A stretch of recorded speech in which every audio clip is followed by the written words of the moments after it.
Okay, let's dive into this. Welcome to today's Explainer, where we're going to unpack one of the most fascinating and honestly often totally misunderstood aspects of professional growth. We're talking about true leadership. You know, we've all seen those leaders who look absolutely amazing on paper, right? But then they completely fail to inspire their teams when the pressure's really on. Well, today we're going to discover the deepest secret of true leadership. It's a concept that moves completely away from your standard corporate playbook and ascends into something much, much more profound. So we're looking at Winning Strategies for Leaders by Ryuho Okawa, and the subtitle kind of hints at a deeper truth here, utilizing people to create value. Now, the book actually lists 13 practical weapons for leaders to produce tangible results in the real world. But today, we aren't going to look at standard organizational charts or, typical time management hacks.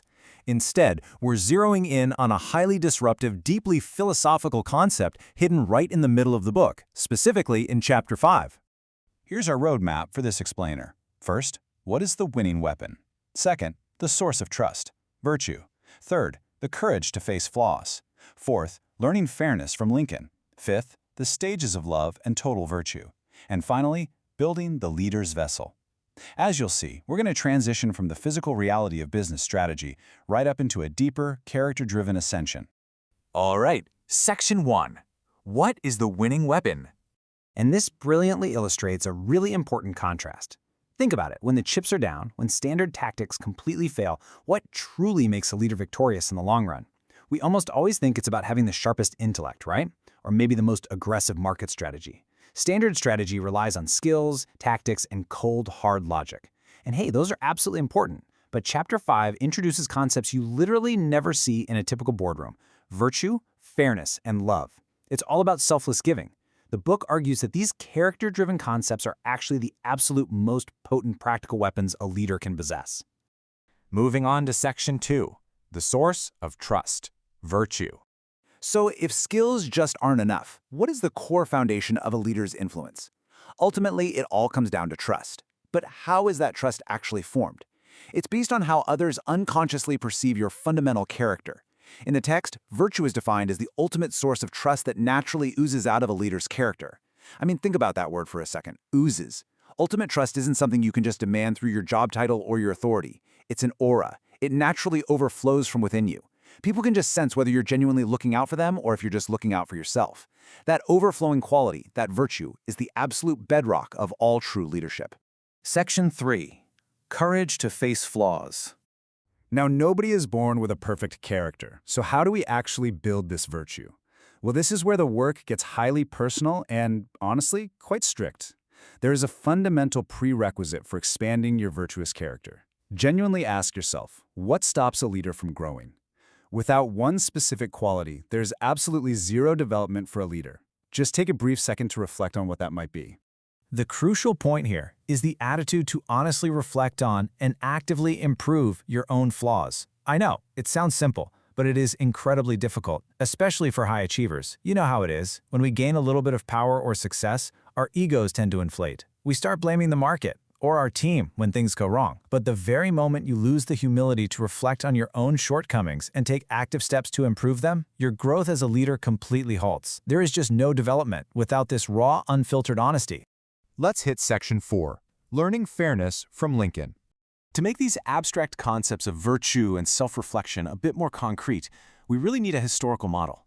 Someone who embodied this philosophy during a time of just unimaginable stress. The text highlights Abraham Lincoln. And why is he respected across the ages?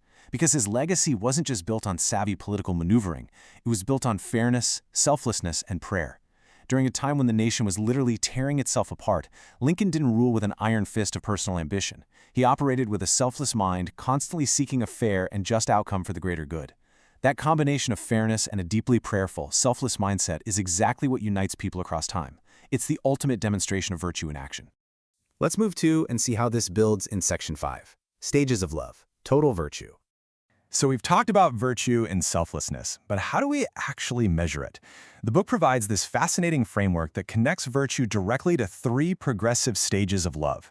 Step 1 is the love that loves. This is basic, it's instinctual, loving those who love you back, taking care of your immediate circle. It's a start for sure, but as a leader, you absolutely must ascend.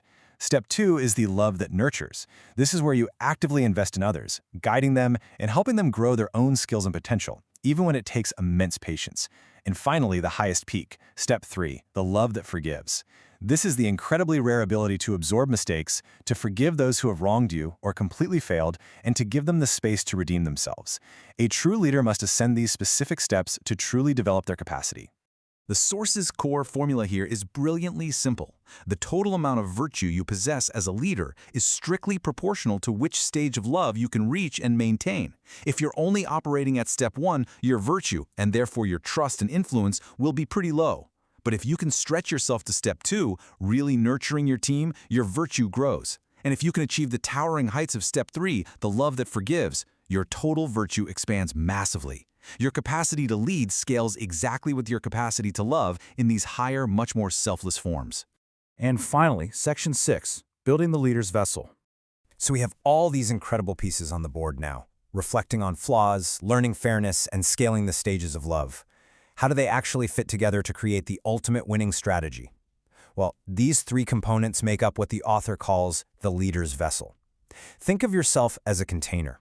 If you only learn business skills and tactics, it's like you're just pouring water into a really small cup. No matter how much you pour in, it's simply going to overflow and be lost. The entire goal of this philosophy is to expand the vessel itself.